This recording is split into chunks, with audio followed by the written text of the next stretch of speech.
ముందుగా ప్రేక్షకుల మహాశయులందరికీ నూతన సంవత్సర శుభాకాంక్షలు. మన ఎన్నో సంవత్సరాల కళ, సుదీర్ఘ కాల దశాబ్ద కాలం నెరవేరుతుంది.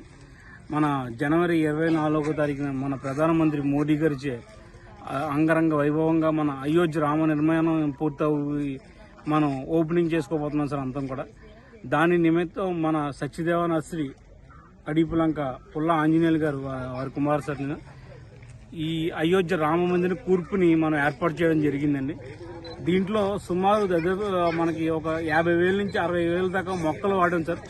ఒక 15 రకాల దురంత, ఇఫోర్బియా, శృంగేరి, ఇఫోర్బియా మిల్లీ, ఇఫోర్బియా సితిఫోరా, ఇటువంటి కొన్ని ప్రత్యేకమైన మొక్కలు కూడా యూజ్ చేయడం జరిగిందండి. దీని ద్వారా ఏంటంటే సమాజానికి మనం చాటి చెప్పేది ఏంటంటే, మనం ఏ కార్యక్రమాన్ని మొదలెట్టేటప్పుడు ప్లాస్టిక్ వస్తువులు, ప్లాస్టిక్ పూలు వాడడం చాలా సర్వసాధారణం అయిపోయింది.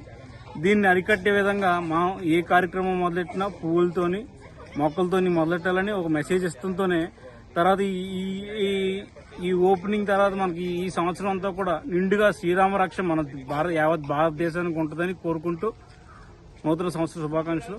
శ్రీ సత్యదేవ నర్సరీ పుల్ల ఆంజనేయులు. ఎంతమంది కూలీలు? ఈ కూర్పుని దాదాపు మనకి ఒక 20 రోజులుగా దగ్గరగా మనకు ఒక 15 మంది కూలీలు పెడుతున్నారు సార్. దీన్ని ఏంటంటే చిన్న చాలా నియమనిష్టలతో, అంటే మనకు లేకుండా చాలా నియమనిష్టలతో కూడా ఏర్పాటు చేయడం జరిగింది సార్.